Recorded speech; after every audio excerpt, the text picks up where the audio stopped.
Feira Paulinha, nós vamos falar agora sobre a história que motivou a nossa hashtag de hoje, que foi essa campanha que viralizou nas redes sociais pedindo a proibição da exibição de um documentário da produtora Brasil Paralelo em universidades. Explica melhor pra gente. Não é de hoje, né? Já teve um outro filme do Brasil Paralelo, inclusive a gente já recebeu eles aqui para falar um pouco sobre isso, algumas redes de cinema que não queriam exibir o filme, enfim. Agora, dessa vez, o que aconteceu foi uma campanha no Twitter para impedir a exibição de um documentário que é produzido pela Brasil Paralelo na Universidade Federal do Paraná. Né? Então, essa produção se chama O Fim da Beleza. Tem até o trailer, a gente pode colocar aqui para vocês irem acompanhando um pouco das imagens. E ela se propõe a discutir o que eles entendem como a decadência dos padrões artísticos no Brasil e no mundo. Então, essa é a proposta. É uma série documental, tem várias pessoas que participam ali, enfim, com seus depoimentos e tal. Eu vou ler aqui parte dos tweets de um perfil que se chama Brasil Paralerdos. Este perfil Brasil Paralerdos, qual a intenção desse perfil? É exatamente criticar o Brasil Paralelo. Eles meio vivem disso, assim. Bota lá uma coisa do Brasil Paralelo, eles põem um ponto de crítica, eles falam uma coisa contra e tal. Eles que puxaram essa história do boicote. E eles disseram assim, ó... Tem um monte de tweet lá, tá? Peguei parte só para vocês entenderem um principal ponto. Questionar a Universidade Federal do Paraná sobre a exibição do documentário de uma produtora de extrema-direita, escrito em letras garrafais aí, não é censura. Censura é o que faz a Brasil Paralelo ao assediar juridicamente pesquisadores e jornalistas. E aí eles colocam um fio que eles dizem o seguinte, que muitos jornalistas, professores, pesquisadores que acabam questionando o Brasil Paralelo recebem notificações judiciais mesmo, tipo, de que vão tomar um processo por estarem aí estabelecendo essas tais críticas. Então é isso que diz o Brasil Paralerdos. E aí eles dizem o seguinte também, ó. Está claro o que está acontecendo. Não é um chamado ao debate e faz parte do processo de legitimar ideias negacionistas. Faz tudo parte da estratégia de comunicação do grupo que temos falado aqui no perfil diariamente. Como expliquei para vocês, esse perfil que se dedica a estabelecer críticas ao Brasil Paralelo. Aí a gente vai ter mais exibições, tá na internet, tá lá. Eles têm como uma Netflix mesmo, né? Que é do Brasil Paralelo, que tem várias produções para assistir. Então as pessoas também podem assistir lá. O Fim da Beleza. E a gente vai ter aqui o Henrique Viana, ele já está conectado, Vini? Já. Para contar um pouco de como eles entendem aí essa pressão para não exibição do documentário deles. E até sobre essa questão deles apontarem aqui, que eles acabam judicializando críticas, né? Eles falam de falar de debate, mas depois judicializam, processando aí quem fala contra o Brasil Paralelo. Não sei, quero saber mais aí, quero que o Henrique converse com a gente sobre tudo isso. Tudo bom, Henrique? Cadê o Henrique? Olha o Henrique aí. Tudo bem, Henrique? Oi. Beleza? Seja bem-vindo aí ao Tudo. Opa, obrigado, Paulo, obrigado, pessoal, prazer estar aqui com vocês. Muito bem. Henrique, como é que você vê esse pedido aí de proibição, essa campanha que está acontecendo, principalmente o que é ensinado nas universidades e o que vocês vão fazer, né, gente? Porque a gente quer saber qual vai ser a postura que a Brasil Paralelo vai tomar em relação a isso. Olha, eu entendo como uma atitude bastante infantil, assim, né? A gente até observando os tweets e os comentários das pessoas, você vê que é uma postura bastante infantil de não aceitar o debate, de não aceitar conversar, de não aceitar uma ideia que seja divergente da sua.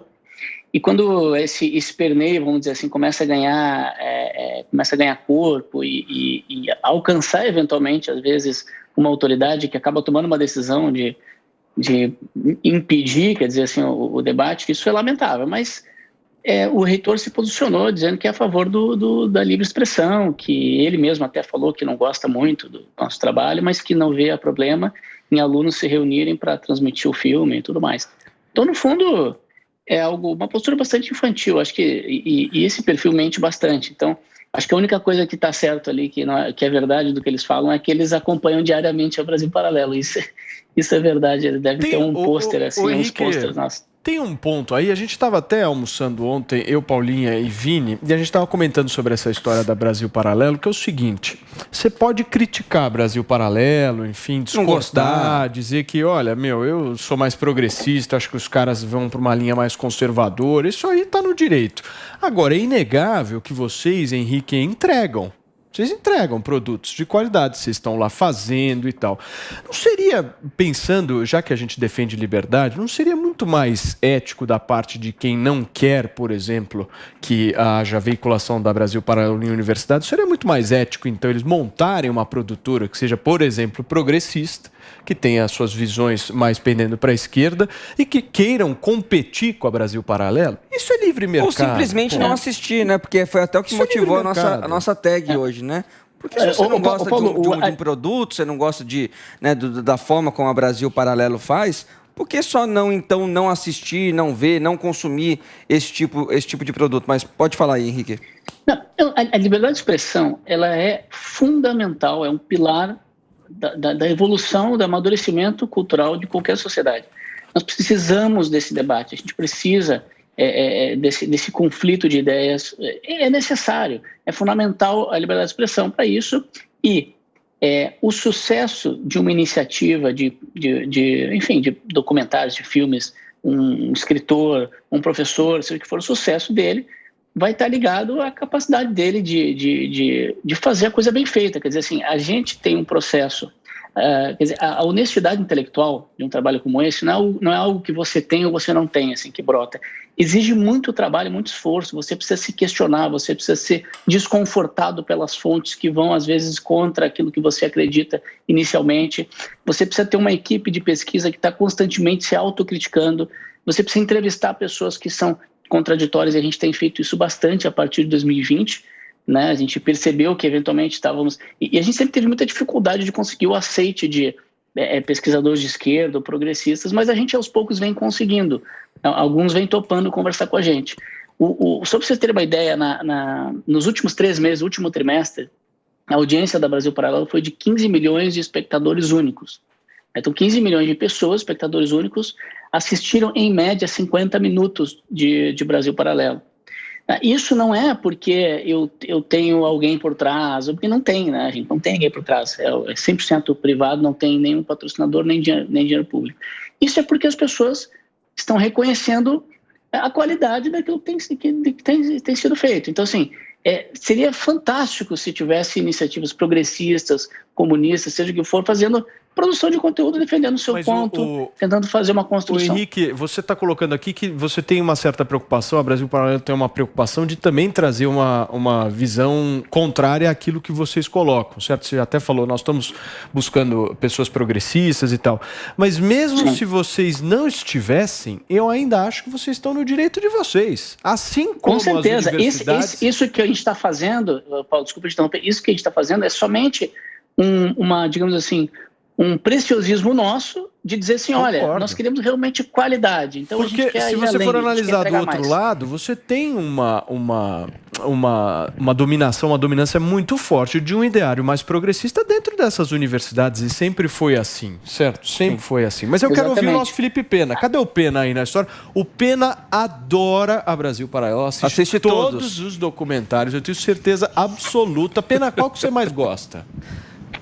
Eu queria já convidar o Henrique para dar uma palestra na minha universidade e na minha turma. Opa! Muito bom. Bravo! Felipe Pena, um gentleman. O que eu mais gosto, Paulo, o que eu mais gosto mesmo na vida é a convivência dos divergentes. Eu acho que o fundamental é sempre que a gente tenha tese, antítese, para que o público possa fazer a síntese. Não é a gente que produz a síntese. Então, aqui no programa, por exemplo, sempre que a gente tem divergências, eu acho muito bom, porque é o público que, em última instância, vai dizer qual é a síntese que ele está fazendo daquilo que ele está assistindo. Então, eu acho muito bom uma produtora como a Brasil Paralelo, que apresente seus produtos, inclusive discutindo com pessoas progressistas que podem ter suas discordâncias com o conteúdo, e a partir dessas discordâncias, talvez um lado ou outro consiga ter novas ideias sobre assuntos que parecem estanques. Nunca é produtivo para nenhuma das partes, para ninguém que lida com conhecimento, ter conteúdos ou ter crenças inabaláveis. Não há nenhuma crença que precise ser inabalável. Pelo contrário, a gente tem que estar sempre à disposição para mudar de opinião o tempo inteiro. Só não muda de opinião quem não tem opinião. Então é importantíssimo o trabalho de vocês, Henrique. Então já fica aqui de antemão um convite. Não importa se eu concordo ou se eu discordo do que vocês fazem. Importa que o bom debate se dá entre os divergentes. Henrique, eu queria fazer uma pergunta sobre o conteúdo da série, Henrique, que você explicasse um pouco. Por que essa série em especial incomodou de alguma forma? Por que vocês entendem que há uma pressão exatamente sobre essa série nova de vocês? Porque desconstrói todas as eu só queria fazer, só para não perder a oportunidade, eu entro no conteúdo, mas só para não perder a oportunidade sobre os processos ali, que eu acho importante esclarecer uma coisa. Por favor. Existem crimes previstos na Constituição, os crimes contra a honra, né? Difamação, etc. A gente não fazia isso, não entrava nesse tipo de questão antigamente, mas no Brasil isso virou uma coisa muito perigosa. Por que eu digo perigosa? Você fica falando mentiras sobre uma empresa, no caso sobre a gente na internet, e às vezes essas mentiras, elas são mentiras assim, a pessoa fala que a gente está cometendo um crime, digamos, nos acusa de racismo, de nazismo, seja o que for. E se isso não é combatido depois, uns amiguinhos nossos lá de Brasília, conhecidos, calheiros e companhia, usam esse tipo de mentira para lhe acusar de um crime e avançar nas instâncias judiciais. Então, vira uma bola de neve. Então, a gente passou a processar quem fala mentira, né? Quem comete um crime contra a gente processa. Agora, quem critica, isso a gente não processa, não tem problema. Eu nem tenho como processar alguém que me critica. Se eu ficar fazendo isso, vai entrar lá, o juiz não vai aceitar, quer dizer, nem é produtivo. Então, assim, é mentira que a gente fica fazendo ativismo judicial contra isso. Isso é mentira, a gente não faz. A gente somente seleciona aquele que, eventualmente, um cara vai lá e diz que a gente é nazista ou racista, esse tipo de coisa, né? Ou afirma, por exemplo, eles receberam dinheiro público para fazer tal coisa, eles são corruptos e tal. Então, quando é nesse caso, a gente avalia com o nosso jurídico e entra com uma medida, mas não fazemos intimidação. Eu só queria fazer essa parte. Conta só um pouquinho pra gente sobre esse conteúdo. E por que esse conteúdo você acha que levantou mais aí o ânimo do 30 pessoal? segundos, Henrique, por favor. Putz, isso é difícil. Quando a gente toca na ferida, quando a gente vai lá e mostra essas infantilidades e mostra as fraquezas, vamos dizer assim, daqueles que têm um discurso diferente do nosso, eu acho que isso mexe com qualquer um, é natural. Se alguém agora começar a vir aqui falar de defeitos meus, tocar nas minhas feridas, eu vou ficar nervoso também, e aí vai da minha maturidade, como é que eu vou reagir a isso, se eu vou fazer uma autocrítica, pensar, se eu vou reagir com briga, acho que faz parte, acho que a arte moderna, a arquitetura moderna é feio, a gente olha na rua, todo mundo olha, sabe que é feio, quando a gente vê o mictório lá exposto, sabe que é feio, a gente foi lá só e tocou na ferida, com embasamento, com honestidade, mostramos, comparamos, etc, isso acho que mexe com qualquer um, faz parte, né? O que a gente só não pode ir para briga, querer censurar, a gente não pode tomar uma atitude autoritária. Eu acho que isso que a gente não pode na sociedade hoje, não podemos retroceder. A gente vive uma espécie de asfixia do contraditório na sociedade, né? Isso de todos os lados, viu? Não é esquerda, não é direita, é ser humano. O ser humano está partindo por uma prática de que eu não quero ouvir aquilo que eu discordo, eu quero exterminar, acabar e simplesmente calar. Isso é muito ruim. Então vamos continuar com essa bandeira do contraditório, que é super importante. Henrique, obrigado, cara. Parabéns aí pelo trabalho. Qualquer novidade, você chama a gente aqui e combina com o Pena aí, a universidade. O Pena é um puta cara reconhecido. Tô aberto. E também nesse segmento mais progressista. Valeu, cara. Brigadão aí pela sua participação.